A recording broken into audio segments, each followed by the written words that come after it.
तो कैसे हैं आप लोग? आई होप कि बिल्कुल घर जैसे नहीं है, तो आदत डाल लीजिए। जीवन में छोटी बड़ी समस्याएं तो आती ही रहती है। जैसा कि आप जानते हैं, हिंदी का जो रीड एंड पास है वो सेट नंबर 2 आज इसके वीडियो में हम लोग चर्चा करने वाली। पहले वाली सेट में 50 क्वेश्चन देखे थे, आज के इस सेट में 50 क्वेश्चन देखेंगे जो दूसरा सेट होने वाला है। इंपॉर्टेंट क्वेश्चन हो रहा है, ठीक है ना, जिसको आपको क्या करना है, अच्छे से कंप्लीट कर लेना। आई होप याद तो होगा ही, आपको नहीं याद होगा तो उसको थोड़ा सा रिवीजन कर लेना है, ठीक है ना। लास्ट समय चल रहा है, इंपॉर्टेंट क्वेश्चन का जखीरा है भाई साहब, आपके लिए बहुत इंपॉर्टेंट होगा, ठीक है। तो चलते हैं हम लोग बिना किसी समय गंवाए मिल के मचाते हैं बवाल विद बहुत सारा सवाल। पहला क्वेश्चन क्या कह रहा है? कह रहा है कि श्रम विभाजन और जाति पाठ पाठ बाबा साहब भीमराव अंबेडकर ने किस भाषा का संपादित अंश है, किस भाषा से लिया गया हुआ है? आपको पता है कि हम जब पढ़ा रहे थे आपको, जब ये क्वेश्चंस चैप्टर का पहली बार जब ऑब्जेक्टिव सब चैप्टर बाय चैप्टर डाले थे, तो उसमें बताए थे कि ये जो एनहिलिशन ऑफ द कास्ट जो है, ये आपको जो पाकिस्तान में बात समझिए कि लाहौर में जो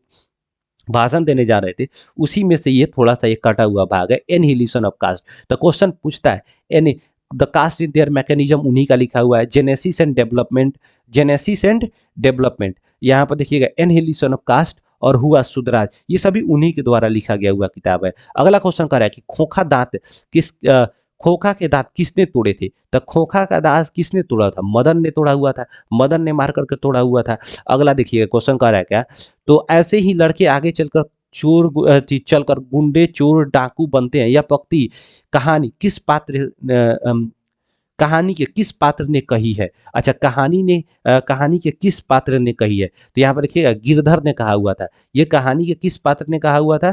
तो बात समझे कि नहीं, गिरधर ने। अब देखिए इंपॉर्टेंट है यहाँ पर अ, यार ये जो क्वेश्चंस आपको थोड़ा सा समझने वाली बात है, ये सेंस आप गिरधर तो क्या था, आपको उसका बेटा था, बात समझे कि नहीं, किसका बेटा था? अ, गिरधर का बेटा ही मदन था, बात समझे कि नहीं। तो मदन के पिता थोड़े उसको बोल देंगे कुछ, तो सेन साहब ने कहा हुआ था किसको? मदन को, कि ऐसे ही लड़के आगे चल के कौन चोर गुंडे बदमाश बन जाते हैं, बात समझे कि नहीं। तो सेन साहब के बेटा का नाम क्या था? कासू, जिससे हम लोग खोखा कह रहे हैं, ठीक है ना। अगला क्वेश्चन, सच्चा भारत कहाँ बसता है? तो सच्चा भारत गांव में बसता है, बात समझे कि नहीं। ये जो है किसके द्वारा लिखा गया हुआ है? मैक्स मूलर, बात समझे कि नहीं, मैक्स मूलर के द्वारा। अगला, नाखून प्रतीक है, तो नाखून पाशवी वृत्ति का प्रतीक है। अगला क्वेश्चन कर रहा है कि उत्तर भारत से नागरी लिपि के लेख कब से मिलने लगते हैं? उत्तर भारत से, तो उत्तर भारत से नागरी लिपि के लेख जो है लेख जो है कब से मिलने लगते हैं? तो आंसर याद रहेगा यहाँ पर 9वीं सदी से। कब से मिलने लगते हैं? 9वीं सदी से। अगला, बहादुर शीर्षक कहानी के लेखक कौन है? अमरकांत। बहादुर शीर्षक कहानी के लेखक कौन है? अमरकांत। 8 नंबर का देखिएगा, बहादुर के लेखक बहादुर लेखक के घर से अचानक क्यों चला गया? बात समझे कि नहीं, वहां पर क्यों चला गया? क्योंकि उसके घर मतलब उस जो लेखक के घर के लोग थे, अब उसके प्रति अच्छा व्यवहार नहीं कर रहे थे, व्यवहार में परिवर्तन आ गया था। अगला क्वेश्चन देखिएगा, कह रहा है जातीय अस्मिता की दृष्टि से इतिहास का प्रवाह कैसा है? अब देखिए बहुत ही इंपॉर्टेंट है, कह रहा है कि जातीय अस्मिता की दृष्टि से इतिहास का जो प्रवाह है वो है विच्छिन्न और अविच्छिन्न दोनों, बात समझे कि नहीं। दोनों तरह के रूप देखे जा रहे हैं, बात समझे कि नहीं। जाति के आधार पर लोगों के भेदभाव, असहिष्णुता, बहुत सारी चीज देखे गए हैं। अगला क्वेश्चन कह रहा है क्या, बिरजू महाराज के गुरु कौन थे? तो जो बिरजू महाराज के गुरु थे उनके खुद पिताजी थे, आपको पता ही है ऑलरेडी, उनके पिताजी थे। शंभू महाराज बिरजू महाराज के कौन थे? तो यहाँ पर शंभू महाराज बिरजू महाराज के कौन थे? चाचा थे। अगला क्वेश्चन, ललित रचना अभिनयों के रचनाकार कौन है? ललित रचना यानी अभिनयों क्या है प्रकार का? ललित रचना है, बात समझे कि नहीं, ललित रचना है। तो ये किसके द्वारा लिखा गया हुआ है? अशोक वाजपेयी, अमरकांत गुनाकर मिले, वीरेंद्र कुमार शुक्ला किसके द्वारा है? ये मछली के गुनाकर मूल्य किसके द्वारा है? नागरी लिपि है, तो यहाँ पर अशोक वाजपेयी। ये क्या होगा? अभिनव किसके द्वारा लिखा गया है? तो ये अशोक वाजपेयी। लेखक को मछली खाने से किसने मना किया? लेखक को मछली खाने से किसने मना किया हुआ था? माँ ने। लेखक को मछली खाने से किसने मना किया हुआ था? माँ ने। अगला, मछली कौन काटता है? तो मछली कौन काट रहा था? मछली कौन काट रहा था? भग्गू काट रहा था। मछली कौन काट रहा था? भग्गू काट रहा था। अगला क्वेश्चन, नौ और यहाँ पर थोड़ा सा देखिएगा, नौबत खाने में इबादत पाठ के केंद्र में कौन है? तो बिस्मिल्लाह खां है। बिस्मिल्लाह खां के बारे में बताया गया हुआ है। शिक्षा और संस्कृति किसकी रचना है? महात्मा गांधी की रचना है। अगला क्वेश्चन क्या है? रही रास किसकी रचना है? बहुत इंपॉर्टेंट क्वेश्चन है। रही रास किसकी रचना है? गुरु नानक की, गुरु नानक की। अगला क्या है क्या कि कबीर रस खान माली माली किने कहा है? राधा और कृष्ण को कहा हुआ है। कह रहा है कि प्रेम की पीर के कवि कौन है? बहुत ही इंपॉर्टेंट है। बात समझे कि नहीं? प्रेम के कवि कौन है? घनानंद। बात समझे कि नहीं? घने प्रेम करिसु। बात समझे कि नहीं? याद रखिएगा। बात समझे कि नहीं? बहुत प्रेम करते थे। प्रेम के पीर घनानंद कौन थे? घनानंद। अगला क्वेश्चन कह रहा है क्या कि भारत माता किनकी कविता है? भारत माता सुमित्रानंद पंत की कविता है। किसकी कविता है? सुमित्रानंद पंत की कविता है। अगला, कवि के अनुसार किसके महलों की नींव उखड़ जाती है? किसके महलों की नींव उखड़ जाती है? हवा से। किससे? महलों की नींव हवा से, समय से, हुंकार से और बवंडर से। तो कवि के अनुसार किससे महलों की नींव? तो ये क्या है? लोगों के हुंकार से। बात समझे कि नहीं? हुंकार से। अगला, अज्ञे का पूरा नाम क्या है? अज्ञे जी का पूरा नाम सच्चिदानंद अज्ञे, वत्स्यायन अज्ञे, हीरानंद अज्ञे। यहाँ पर सच्चिदानंद, हीरानंद, वत्स्यायन अज्ञे। डी नंबर, इतना बड़का नाम है सब मिला करके, ठीक है ना। अगला क्वेश्चन, हमारी नींद कविता के कवि कौन है? बहुत इंपॉर्टेंट क्वेश्चन है। हमारी नींद कविता के वीरेंद्र डंगवाल। बस हम एक ने वीरेंद्र डंगवाल। अगला क्वेश्चन क्या कर रहा है कि लौट कर आऊंगा फिर कभी कहाँ से लौटने की बात करते हैं? तो कहाँ से लौटने की बात करते हैं? बंगाल से लौटने की बात करते हैं। 24 का क्या हो जाएगा? डी नंबर, बंगाल से लौटने की बात करते हैं। अगला, मेरे बिना तुम प्रभु के रचनाकार कौन है? मेरे बिना तुम प्रभु के रचनाकार कौन होगा? रेनर मारिया रील के। बहुत इंपॉर्टेंट क्वेश्चन है, याद रखिएगा इसको। मंगमा की बहू कौन थी? तो मंगमा की बहू कौन थी? ये नजमा, नंजमा, नजमा, नजमा, नजमा, आधा म। ये ऐसा इस तरह तो ऑप्शन नहीं देना चाहिए यार, नजमा, नजमा, ठीक है ना। तो यहाँ पर आंसर आप याद रखिएगा, ये मतलब जो आधा म फिर पूरा माँ होगा, ठीक है ना। 26 का आंसर क्या हो जाएगा? बी नंबर, ठीक है। अब रंगपा कौन था? ये वहां का एक नालायक आदमी था जो हमेशा मंगमा को परेशान करता था, ठीक है ना। कहता है धौते विश्वास किस भाषा से अनुवादित है? धौते विश्वास जो है किस भाषा से? धौते विश्वास बहुत इंपॉर्टेंट क्वेश्चन है, ठीक है ना। ये किस भाषा से होगा? उड़िया भाषा से, उड़िया भाषा से धौते विश्वास, ठीक है। अगला क्वेश्चन देखिएगा, कह रहा है कि माँ कहानी किस लेखक द्वारा रचित है? माँ कहानी जो है वो किस लेखक के द्वारा रचित है? माँ कहानी होगा भाई साहब ईश्वर पेटलीकर। माँ कहानी किसके द्वारा रचित है? ईश्वर पेटलीकर। बड़े डॉक्टर ने पंपाती को कौन सी बीमारी बताई थी? मेनिंजाइटिस बीमारी। कौन सी बीमारी बताई थी? मेनिंजाइटिस, जो दिमाग की बीमारी होती है बेसिकली, ठीक है ना। अगला क्वेश्चन क्या कर रहा है कि धरती कब तक घूमेगी? अरे यार ऊपर क्या भाग रहा है इतना जल्दी, ये क्या हुआ? दूरी यार,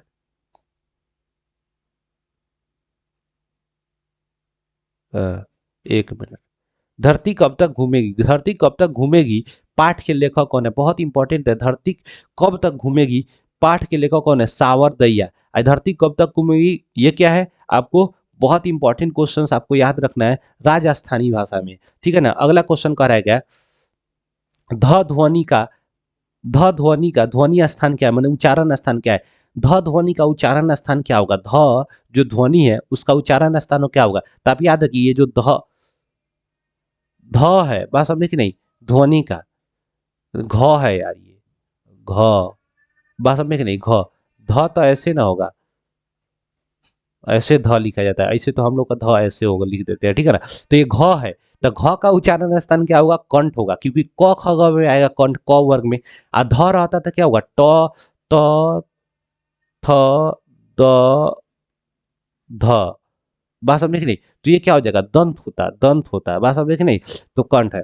और वहीं अगला क्वेश्चन देखिएगा, संज्ञा के कितने भेद होंगे? 5 भेद होंगे। पुरुषवाचक सर्वनाम के कितने भेद होंगे? तो पुरुषवाचक सर्वनाम के कितने भेद होंगे? 3 भेद होंगे, प्रथम पुरुष, मध्यम पुरुष और उत्तम पुरुष। बात समझे कि नहीं?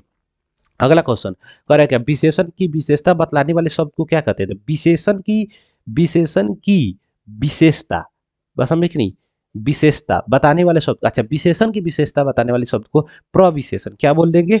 विशेषण की विशेषता बताने वाले शब्द को क्या बोलेंगे? प्रविशेषण, ठीक है ना। अब आपको पहले ही भी बताए हुए थे, विशेषण की विशेषता बताने वाले शब्द को प्रविशेषण कहते हैं। के लिए किस कारक का चिन्ह है? बात समझे कि नहीं?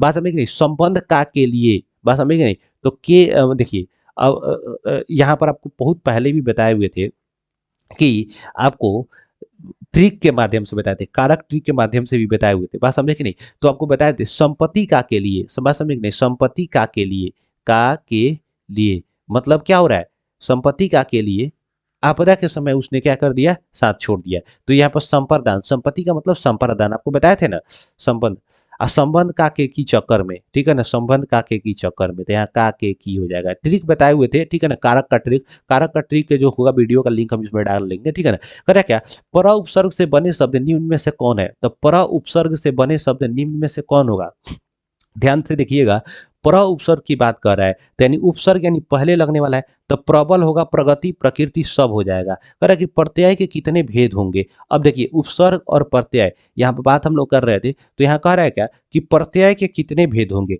तो प्रत्यय के दो भेद होंगे। कितने भेद होंगे, प्रत्यय के कितने भेद होंगे भाई साहब, दो भेद होंगे। अगला, सूरज का परिवारची शब्द क्या होगा, रवि, शशि, दिनकर, भास्कर, नहीं पूछ रहा है, बस समझे कि नहीं। तो रवि होगा ही, बस समझे कि नहीं, दिनकर होगा ही, भास्कर होगा ही, शशि नहीं होगा, बात समझे कि नहीं। 38 का क्या हो जाएगा, बी नंबर। 39 नंबर देखिएगा, सरस्वती का परिवारची शब्द क्या होगा, सरस्वती का, और सरस्वती का परिवारची शब्द में अगर हम लोग देखेंगे तो शारदा, बात समझे कि नहीं, जय मां शारदे बोलते हैं ना। श्री गणेश का विलोम बताइए, तो श्री गणेश का विलोम क्या होगा, इति श्री, बात समझे कि नहीं, श्री गणेश शुरू करना, इति श्री आपका अंत करना, आपको बताए हुए थे हम सब जब विलोम शब्द पढ़ाए थे, तो उसमें नाक का बाल होना, नाक का बाल होने का मतलब क्या हो जाएगा आपका, बहुत प्यारा होना, बात समझे कि नहीं, नाक का बाल होना, बहुत प्यारा होना। 42 में रम के रमेश का क्या होगा, तो रम जोड़ ईस होगा, क्या हो जाएगा, रम जोड़ ईस होगा, आपको बताए हुए थे, जिसमें एक एकले लगा रहता है उसको वो क्या हो जाएगा, वो हो जाएगा आपका गुण स्वर संधि। एक वृद्धि स्वर संधि, जब दो एकले लगा रहेगा तो वृद्धि स्वर संधि। संधि के कितने भेद होंगे, तो संधि के भेद कर रहे हैं, तो संधि के कितने भेद, तीन भेद, ठीक है ना, स्वर संधि, व्यंजन संधि और विसर्ग संधि, तो तीन भेद हो जाएगा। कह रहा है दो या दो से अधिक पदों के मेल से बने शब्द को क्या कहते हैं, दो या दो से अधिक पदों के मेल से जो बने शब्द होते हैं उसे हम लोग क्या कहेंगे, दो या दो से अधिक पदों के मेल से जो बने शब्द होते हैं उसे समस्त पद कहते हैं, प्रक्रिया समास कहलाता है। तो ये आंसर आप याद रखिएगा, समास बेसिकली, ठीक है ना। तो ये अगला क्वेश्चन करेगा, जो कुछ नहीं जानता है अल्पज्ञ, बस समझिए कि नहीं, जो कुछ नहीं जानता है अल्पज्ञ, यहाँ पे याद रखिएगा। अब अगला क्वेश्चन क्या कर रहा है कि घी का लिंग निर्णय कीजिए, बस हम देख रहे हैं, बहुत इंपॉर्टेंट क्वेश्चन, एग्जाम में ये क्वेश्चन पूछा हुआ है ऑलरेडी, ठीक है ना, घी का लिंग निर्णय। तो 46 नंबर में क्या हो जाएगा, घी का लिंग पुल्लिंग हो जाएगा, क्या हो जाएगा, घी का लिंग निर्णय में हम लोग क्या करेंगे, घी क्या होता है, पुल्लिंग होता है, 46 नंबर का। अगला क्वेश्चन देखिएगा, यहाँ पर कह रहा है कि इसको थोड़ा सा छोटा कर लो, हाँ, निम्न में से शुद्ध शब्द है, तो शुद्ध कौन सा शब्द होगा, अधीन, अधीन, अधीन होता है ना, अधीन, अधीन। 47 का क्या हो जाएगा आपका, बी नंबर। अगला क्वेश्चन क्या कर रहा है कि निम्नलिखित वाक्यों में कौन सा शुद्ध है, निम्नलिखित वाक्यों में कौन सा शुद्ध है। सीता ने भात खाया, सीता ने भात खाया, सड़क पर भीड़ लगी है, आप कहाँ रहते हैं, मैं नाव पर सवार था। सड़क पर कौन सा वाक्य शुद्ध है, तो क्या हो जाएगा, सड़क पर भीड़ लगी है, कौन सा वाक्य शुद्ध है, शुद्ध होगा यहाँ पर, यहाँ पर देखिएगा, सड़क पर भीड़ लगी है, आप कहाँ रहते हैं, आप कहाँ रहते हैं, रात में भात खाया। यार ये सब तो अशुद्ध ही लग रहा है हमको। मैं नावों पर सवार था, मैं नावों पर सवार था, तो मैं नावों पर सवार था ये भी कैसे हो जाएगा, मैं नाव पर, एक आदमी नाव पर कैसे सवार था, सवार हो जाएगा, बहुत सारे नाव पर कैसे सवार हो जाएगा, बस समझे कि नहीं। आप कहाँ रहते हैं, इसका आप देखेंगे तो यहाँ पर से सीता ने भात खाई, भात खाया, अब सड़क पर भीड़ लगी है। देखिए इसका जो आंसर होगा, बात समझे ना, आप कहाँ रहते हैं, यहाँ पर भी ये भी गलत हो जाएगा क्योंकि इसमें क्वेश्चन मार्क नहीं है, ठीक है ना। सीता ने भात खाया, भात खाया, भात खाई, बस समझे कि नहीं, सीता ने भात खाया, सड़क पर भीड़ लगी है, सड़क पर भीड़ लगी है, मैं नावों पर सवार था, ये भी गलत हो जाएगा, ये भी गलत हो जाएगा। सीता ने भात खाया, सड़क पर भी, क्या आंसर हो जाएगा आपको, यहाँ पर देखिएगा थोड़ा सा इंपॉर्टेंट है। सीता ने भात खाया, बात समझे कि नहीं, भात जो होगा वो पुल्लिंग है, पुल्लिंग शब्द है, ठीक है ना। भात, मैंने भात खाया है, राम ने भात खाया है, राम ने भात खाई है, राम ने भात खाया है, तो यहाँ पर आंसर कौन हो जाएगा, यहाँ पर सीता ने भात खाया है, बात समझे कि नहीं। यहाँ पर आंसर ए नंबर। अगला क्वेश्चन क्या है, भविष्य काल के लिए कितने प्रकार होते हैं, तो अब देखिए आपको हम जब काल पढ़ाए होंगे, बात समझे कि नहीं, तो उसमें आपको पहले भी बताए हुए थे जो भविष्यत काल होगा, बात समझे कि नहीं, जो भविष्यत काल होगा वो भविष्यत काल में क्या होगा भाई साहब, आपका 3 प्रकार का, हिंदी में बेसिकली, ठीक है ना। भविष्यत काल के कितने प्रकार, 3 प्रकार हो जाएंगे, ठीक है ना। अगला क्वेश्चन कर रहा है कि मेरे प्यारे होनहार बच्चों, समय का ध्यान रखो, रेखांकित शब्द में कौन सा पद बंद है। देखिए ये 50 नंबर का क्वेश्चन है, एग्जाम में तो कभी पूछ, ये ऐसा क्वेश्चन नहीं आया अभी तक, बात समझे कि नहीं। लेकिन अगर कहीं आता है, बात समझे कि नहीं, तो उसमें आपको ध्यान रखना है संज्ञा पदबंध, पदबंध आपको पढ़ाया नहीं है, उतना इंपॉर्टेंट भी नहीं है आपके, लेकिन फिर भी आया तो नॉर्मल समझिए संज्ञा पदबंध, ठीक है ना।